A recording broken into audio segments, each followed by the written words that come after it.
Hago boli maia torkizuna. Gaur izan ditugu gazteak baztan nagusinak. Gazteak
Argazkiak ikusten dira, ikusi ditugu hemen, 10 urte pasa ondoren, orain dela 10 urteko argazkietan ninen egoen, garai hartan Foru Aldundian diputatu nagusi bezala, gero 4 urte osasungarri pasatzen dituen oposizioan, eta berriro hemen nago berriro ere arduran.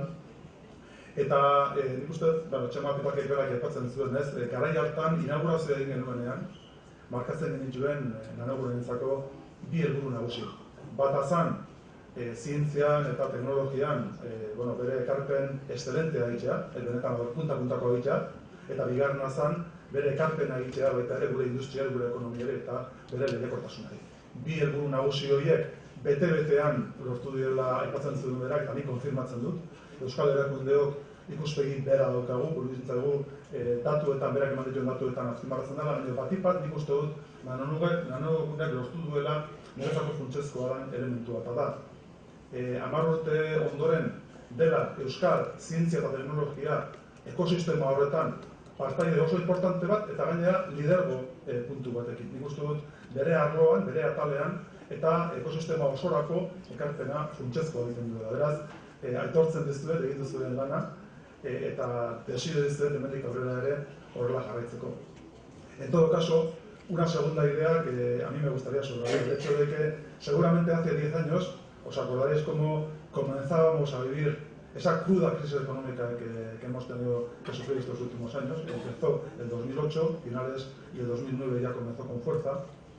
En aquellos tiempos no pensábamos que, aparte de la crisis económica, también íbamos a tener una ola muy importante, una ola que ha venido a ser definida como la crisis de las democracias occidentales, las democracias liberales. Estamos viviendo una ola de populismo, una ola basada en el miedo, en la manipulación, y yo pienso, se dice, y más de uno dice, que necesitamos una nueva ilustración, que tenga como base la razón, que tenga como base, pues al final la ciencia y el conocimiento que nos traslada la ciencia. Por lo tanto, tener a Nanogune en Donostia, en Guipúzcoa, en Euskal Herria, es un privilegio. Entre otras cosas porque tenemos un conocimiento científico que nos asienta en la razón y en la verdad, para hacer frente a la mentira y a la manipulación. Nik uste dut mundu guzti honetan, daukagun olatu horretan, horrelako erakunde batek biziraupena edukitzea eta gainera gu guztion rekonozimentu edukitzea eta legitimitate edukitzea, gaurko egun batean, hori funtsezkoa da. Eta hori besterik ez duen esan behar. Niretzako bintzet zure daukizuen papera, segura ez dut uste duzuen hau asko zera garrantzitsua da, eta gizarteak hori egunero errekonozitzen barizu. Beraz, eskarrik asko berriro egiten duzuen hau. Ni esker.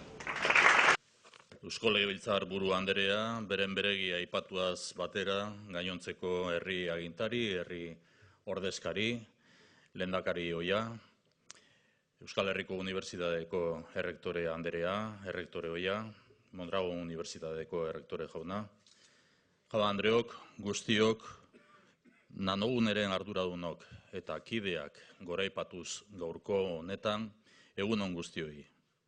Eta eskerrik asko Nanogunei, zuen gonbidapenagatik, zuen hitzengatik, eta batez ere 10 urte hauetan egindako ekarpenagatik, gaur azaldu duzuen poza partekatzen dugularik. Bai Pedro Miguel Etxenik jaunak eta baita Txema Pitarkek adierazitako poza hori.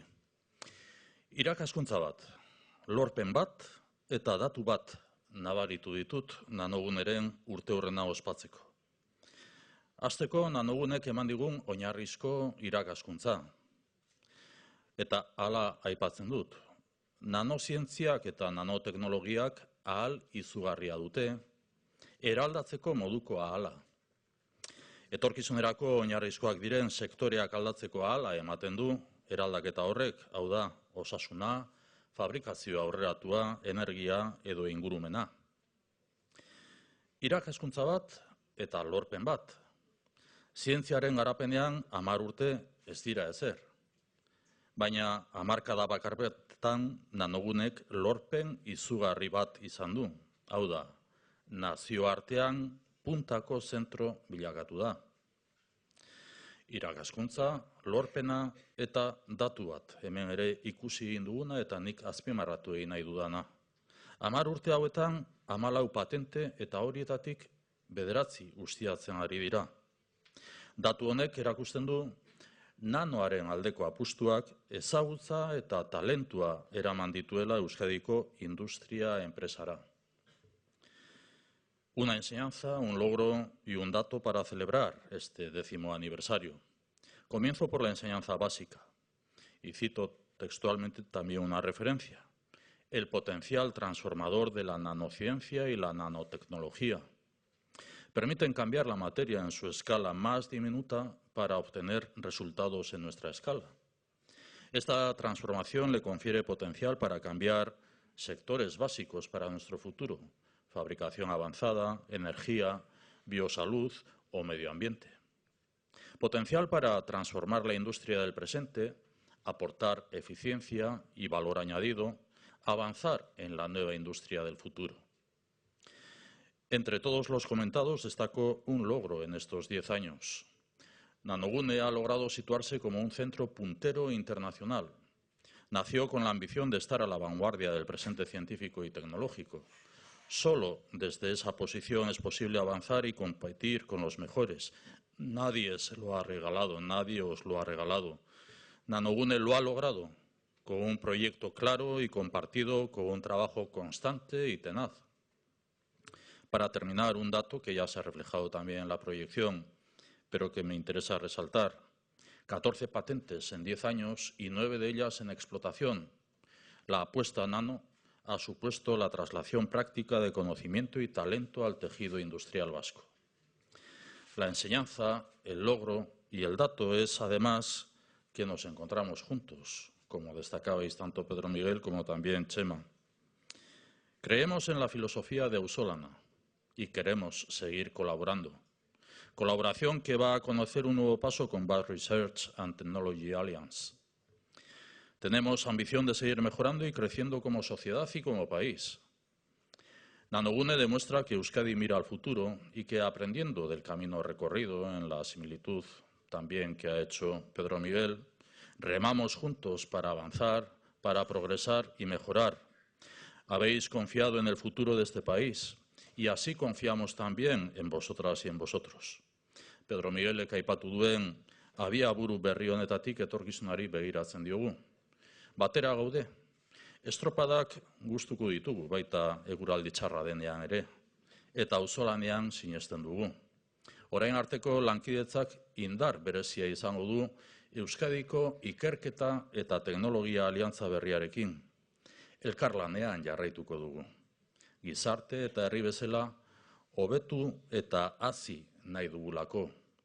Nanoaren aldeko apustuak etorkizun luzea du Euskadin. Beraz, gaurkoan zorionak Nanogune eta bihotz-bihotzez eskerrik asko guztioi.